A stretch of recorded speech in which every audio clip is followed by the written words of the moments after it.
Hey everyone, how are you? I hope you all are fine. आज हम discuss करने वाले हैं क्लास 12th ज्योग्राफी के मॉडल टेस्ट पेपर 2024 और 25 जो कि Haryana school education board Bhiwani के द्वारा ऑफिशियल वेबसाइट पर अपलोड किए गए हैं। चलिए स्टार्ट कर लेते हैं। क्वेश्चन नंबर फर्स्ट है हमारा, मानव भूगोल का जनक किसे कहा जाता है? Who is called the father of human geography? Answer होगा हमारा Friedrich Ratzel. Option number B जो है वो करेक्ट हो जाएगा। अगला क्वेश्चन है हमारा क्वेश्चन नंबर 2, परिवहन का कौन सा साधन डोर टू डोर सेवा प्रोवाइड करता है?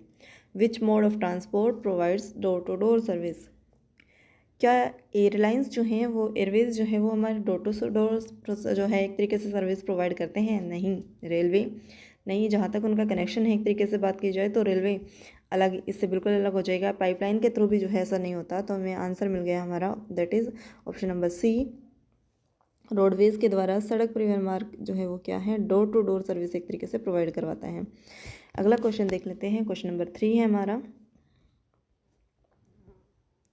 2011 की जनगणना के अनुसार निम्नलिखित में से किस राज्य में भारत में शहरी आबादी का अनुपात सबसे अधिक है? Which one of the following state has the highest proportion of urban population in India according to 2011 census? Answer होगा हमारा ऑप्शन नंबर सी जो है तमिलनाडु के अंदर। आगे बढ़ते हैं। अगला क्वेश्चन है हमारा क्वेश्चन नंबर 4, निम्नलिखित में से कौन सा शहर मध्ययुगीन नहीं है? Which one of the following is not a medieval town? तो मेडाइवल टाउन जो है वो इसमें से कौन नहीं होगा, वो होगा मदुरई, जो कि हमें ऑप्शन नंबर डी में दिया गया है, मदुरई। आगे बढ़ लेते हैं क्वेश्चन नंबर 5 की ओर, जो कि हमारा, निम्नलिखित में कौन सा खनन शहर है? Which of the following is a mining town? Answer होगा हमारा ऑप्शन नंबर डी जो है झरिया। आगे बढ़ते हैं अगले क्वेश्चन की ओर, जो कि हमारा क्वेश्चन नंबर 6, निम्नलिखित में से किस प्रकार की ग्रामीण बस्तियां भारत के उपजाऊ जलोढ़ मैदानों और उत्तर पूर्वी राज्यों में पाई जाती हैं? ये हमारी पाई जाती है संकुल या क्लस्टर्ड एरिया जो है यहाँ पर। तो ऑप्शन नंबर बी जो है वो करेक्ट हो जाएगा। आगे बढ़ते हैं अगले क्वेश्चन की ओर, जो कि हमारा, भारतीय राष्ट्रीय राजमार्ग प्राधिकरण NHAI का संचालन किस वर्ष में किया गया था? In which year was the National Highway Authority of India operationalised? Answer होगा हमारा 1995 के अंदर जो है NHAI का जो है एक तरीके से गठन किया जाता है, संचालन किया जाता है, ऑपरेशनलाइज्ड किया जाता है। आगे बढ़ते हैं क्वेश्चन नंबर 8 की ओर, जनसंख्या वितरण से संबंधित किन्हीं दो पुश कारकों के नाम बताइए। Name any two push factors related to population distribution. इसके लिए फर्स्ट हो जाएगा कि यहाँ पर अनएम्प्लॉयमेंट जो है काफ़ी ज़्यादा देखने को मिलता है, इसके साथ ही वाटर शॉर्टेज जो है उसके लिए फैक्टर की तरह जो है कार्य करता है। अगला क्वेश्चन देख लेते हैं हम, जो कि हमारा क्वेश्चन नंबर 9, निम्नलिखित अभिकथन एवं कारण पर विचार करते हुए दिए गए विकल्पों में से सही उत्तर का चयन कीजिए। Considering the following assertion and reason, select the correct answer from the given options. Assertion है हमारी, शहरीकरण एक ऐसी प्रक्रिया है जिसमें शहरों और कस्बों में जनसंख्या का संकेंद्रण होता है। बिल्कुल सही बात है। शहरीकरण हमें एंशियंट टाइम से ही देखने को मिला है, जब गांव से लोग जो है खोज में निकलते थे, काम की तलाश में निकलते थे और उद्योग धंधों में कार्य करते थे। तो शहरीकरण की प्रक्रिया जो है वो एक तरीके से मानी जाती है, जिसमें लोग जो है पलायन करते हैं अपने क्षेत्र को छोड़कर,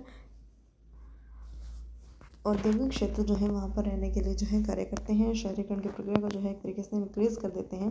तो शहरों और कस्बों में जो है जनसंख्या काफ़ी ज़्यादा यहाँ पर इंक्रीज़ हो जाती है।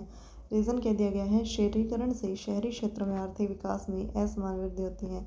ये भी जो है बिल्कुल सही हो जाएगा, यानी एजरेशन भी सही है, हमारा रीज़न भी सही दिया गया है, यानी दोनों स्टेटमेंट जो एक तरीके से करेक्ट हो जाएंगी। Urbanisation is a process involving the concentration of population in cities and town. Next हमारा रीज़न बताया गया था, urbanisation leads to uneven economic growth in urban areas. कुछ क्षेत्रों में जो है इकोनॉमिक ग्रोथ जो है, डेवलपमेंट जो है काफ़ी ज़्यादा हो जाता है, तो कुछ एरिया जो है यहाँ पर अनडेवलप रह जाते हैं, डेवलपमेंट यहाँ पर देखने को नहीं मिलती एक तरीके से। ऑप्शन नंबर ई जो है वो यहाँ पर करेक्ट हो जाएगा, यानी कि अभी कथन और कारण दोनों सत्य हैं और कारण जो है स्टेटमेंट की एक तरीके से सही व्याख्या भी जो यहाँ पर कर रहे हैं। ऐसे ही हमारा क्वेश्चन नंबर 10 दिया गया है, जिसमें क्या बताना है हमें, एजरेशन दी गई है। निम्नलिखित अभिकथन और कारणों पर विचार करते हुए दिए गए विकल्प में से सही उत्तर का चयन कीजिए। Considering the following assertion and reason, select the correct answer from the given options.